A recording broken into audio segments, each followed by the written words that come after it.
तो इनका कहना है कि ये दूसरी या तीसरी बार यहाँ आए हैं। ये सच में यहाँ आना चाहते हैं तो ये यहाँ आते हैं, पर जब ये यहाँ आते हैं तो अचानक कभी कभी इनका घर जाने का मन होता है। जब ये वहाँ होते हैं तो बेशक ये यहाँ आना चाहते हैं। तो मैंने कहा कि ये इनकी समस्या नहीं है, ये सदियों पुरानी समस्या है। कोई 30 साल से शादीशुदा है और 8 बच्चे हैं।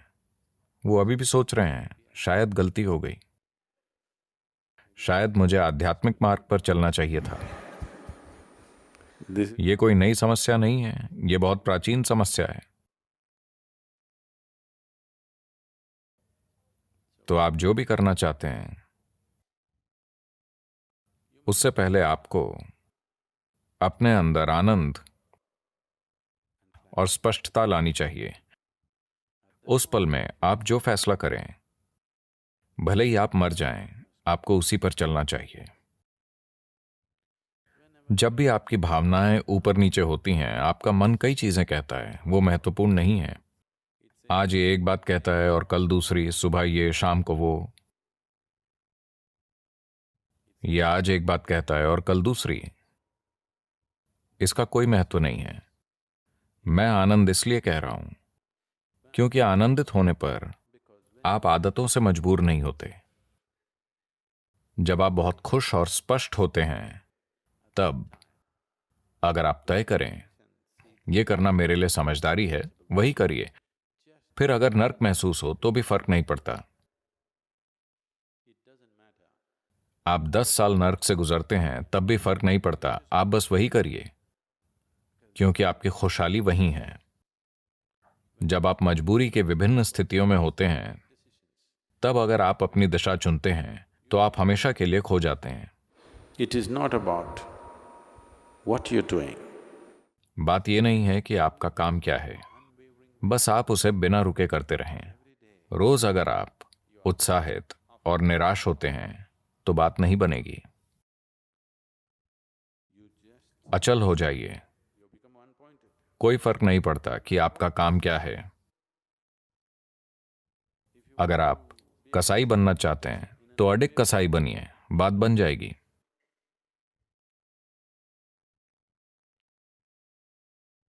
Just not wavering for a moment. एक पल भी मत डगमगाइए। स्पष्टता और आनंद में आपने जो तय किया उसी पर अचलता से टिके रहिए, तब आपकी बात जरूर बनेगी। हर दिन जब आपके विचार और भावनाएं यहां वहां उड़ते हैं, आप अपना मन बदलते रहते हैं, बदलते रहते हैं।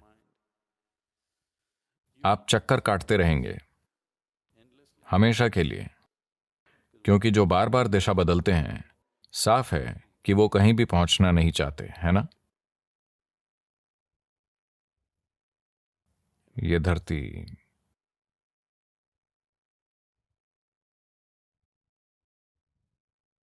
धरती गोल है, तो किसी भी दिशा में जाओ, कोई फर्क नहीं पड़ता।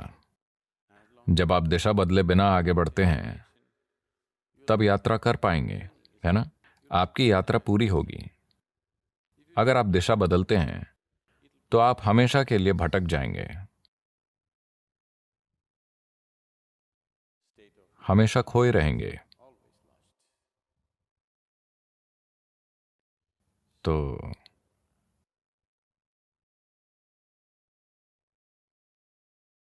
आप वहां रहना चाहते हैं, वहां रहिए, कोई समस्या नहीं है। आप यहां आना चाहते हैं, यहां आइए। हर दिन अपना मन मत बदलिए। सुबह ये और शाम को वो सोचकर आप खुद को और आसपास के लोगों को परेशान करेंगे। जो व्यक्ति लगातार मन बदलता रहता है, वो अपने और आसपास के लोगों के लिए परेशानी है ना?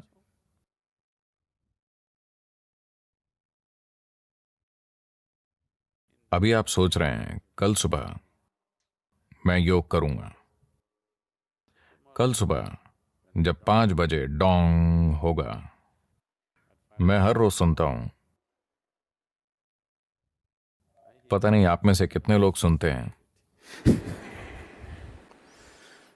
जब डोंग बजता है, शायद हमें ढोल बजाना चाहिए। तब आपका शरीर कहता है भाड़ में जाए योगा, मैं तो बस। It keeps changing. Its priorities keep changing and changing and changing. ये बदलता रहता है, इसकी प्राथमिकताएं लगातार बदलती रहती हैं। जीने का एक और तरीका भी है जहां जीवन की सबसे बड़ी खुशियां, जीवन के सबसे बड़े सुख, सबसे सुखद चीजें चींटी के समान लगेंगी। इस जीव में यह काबिलियत है। When it शरीर और मन की बात करें तो हमारी क्षमताएं अलग अलग हैं। कोई भी दो शरीर या दो मन समान क्षमता वाले नहीं होते। पर जब इस प्राणी की बात आती है तब हर जीव संपूर्ण अस्तित्व को खुद में समा सकता है। वैज्ञानिक कह रहे हैं कि यह लगातार फैल रहा है। इसे कैसे समाएं? यही इसकी सुंदरता है। वो जो अनंत है, जो शाश्वत है, जो असीम है और जो हमेशा फैलता है, वो इस जीव में समा सकता है। उसे लेकर किन्हीं दो जीवों की क्षमता अलग अलग नहीं है। हर कोई समान रूप से काबिल है। ऐसा नहीं होता क्योंकि आप दिशा बदलते रहते हैं। जहां भी आपको थोड़ा आराम मिलता है, आप वहीं टिकने की कोशिश करते हैं।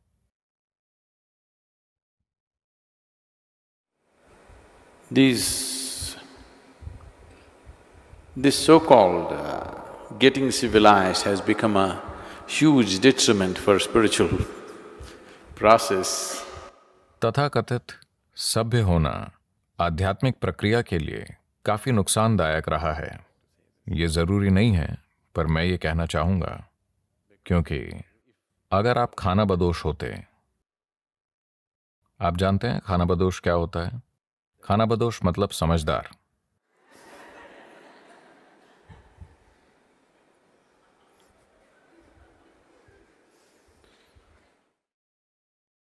तो कौन खानाबदोश नहीं है?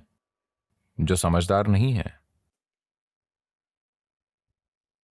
जो नासमझ है वही रुक जाता है। जो समझदार है वो हमेशा चलता रहता है और कहीं नहीं रुकता। जिस पल हम खानाबदोशी छोड़ देते हैं,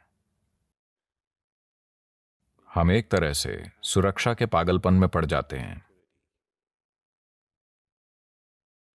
चाहे वो शारीरिक हो, मानसिक हो या भावनात्मक हो, आप हमेशा उस स्थान की खोज में रहते हैं जहां आप रुक सकें और सो सकें।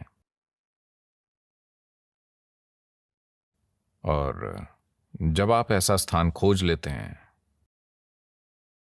तब चीजें आरामदायक हो जाती हैं और आप में उससे बाहर आकर फिर से यात्रा शुरू करने की हिम्मत नहीं होती। तो अगर आप बस एक पिकनिक चाहते हैं तो ये ठीक है। अगर आप 7वें पर्वत पर चढ़ना चाहते हैं तो कुछ दूरी पर जाकर आपके घुटने चरमराने लगेंगे और आपकी सांस भाप के इंजन जैसी हो जाएगी। पश पुश पुश, पश पुश पश पुश होने लगेगी। तब आप चारों ओर देखेंगे और सुंदर पत्थर, बांस, आसपास की चीजें और घाटी बहुत सुंदर है। फिर एक और कदम उठाने की जरूरत क्या है? यह शानदार है, यही है। तब आपका मन कहता है बस हो गया। I'm not questioning the beauty of the place. मैं जगह की सुंदरता पर या वहां होने के सुख पर सवाल नहीं उठा रहा, पर फिलहाल आप में यह नया तर्क इसलिए आया है क्योंकि आपके फेफड़े भाप का इंजन बन गए हैं और आपके पैर बहुत बुरी तरह चरमरा रहे हैं। तो नया तर्क आया है। क्या आपने देखा है कि हर बार जब आप आराम या परेशानी की अलग अलग अवस्थाओं में होते हैं, तब आप एक नया तर्क विकसित कर लेते हैं? क्या आपने ऐसा होते हुए पाया है? जैसे लोग कहते हैं, हर स्टूडेंट कम्युनिस्ट होता है। शिक्षा पूरी करने के बाद नौकरी पाकर आप समाजवादी बन जाते हैं। जिस पल आपकी शादी होती है, आप पूंजीवादी बन जाते हैं। नई परिस्थितियों के अनुसार आराम या परेशानी के अलग अलग स्तरों के कारण नए स्तर के तर्क आ जाएंगे।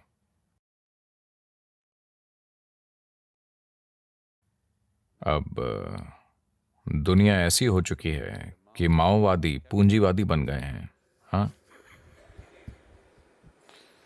That is it. ऐसा हो गया है। तो ये होता रहता है। इसीलिए स्पष्टता और आनंद के उस पल में आप अपने कल्याण को देख पाते हैं। आपको उस पर टिके रहना चाहिए। कल ये आपको भयानक लग सकता है, पर उससे कोई फर्क नहीं पड़ता। बस आप टिके रहिए, चाहे आपको वो नर्क जैसा लगे। यही खुशहाली है। अगर आप मन बदलते रहेंगे तो कुछ नहीं हो पाएगा।